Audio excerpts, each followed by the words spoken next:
Well, definitely that is an award for service. And I think it's a call on every Nigerian, not just the people seated here, because I'm sure that you're just a pictorial, reflection of the people at home. They will want to learn from you. Whatever you learn here, please take it to your offices. It's very, very important. We would want to, in honor of that, of course, great lecture, call on Mary Akpan to come and do us a quick one, a short poetry. Please, a round of applause for Mary.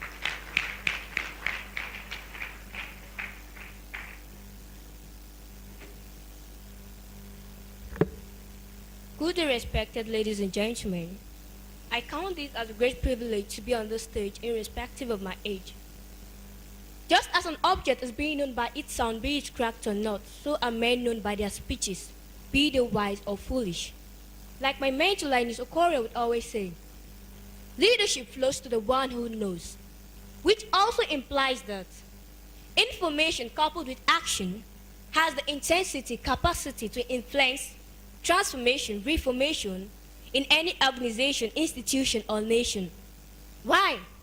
Because information is the bedrock of all formation, the pit of all foundation, the mother of all constitution, the pride of every institution, the green card to every investigation, and the invisible raw material to every production.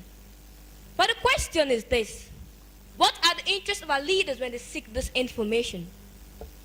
Jesus Christ never sought information for glorification, but for sanctification, purification, so he can give the sinners redemption, salvation through his crucifixion and resurrection.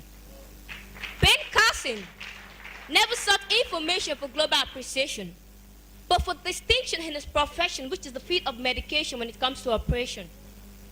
Thomas Addison only had 3 months for my education, never sought information for global appreciation, but for evaluation, in which today a lot of innovations have been made from his inventions.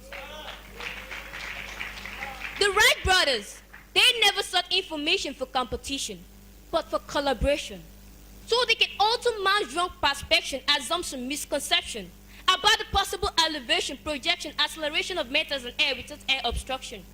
Today, it's one of our greatest celebrations. Nelson Mandela never sought information for acquisition of position in South Africa, but for self-expression, liberation, so he can stop the victimization, oppression, depression on citizens. Today, he's known as a great leader. Not because he was able to defeat his oppositions, no, but because his administration was more of seeking solutions to the condition of people even when it wasn't sure of perfection. Now, leaders are men who dream to raise nations, generations, not mansions. They are men who seek instructions, directions, but reject any form of intimidation or limitation to their manifestation. They are men of continuous addition, multiplication, maximization, but yet not men of satisfaction. Why? Because life is still in progression. They are men who are more interested in their output extension to their input expansion. That is by their distribution of worth and not accumulation of worth. Contribution to life and not collection of all what life has to offer. I love my country. Therefore, if we must be great leaders, let's implement leadership with mentorship, not rulership with dictatorship. Thank you. Wow.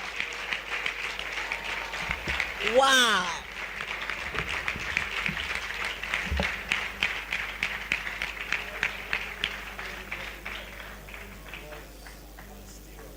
Those are words of wisdom. Those are words of wisdom. Please, how many of you have been inspired by that poetry? Please, another round of applause.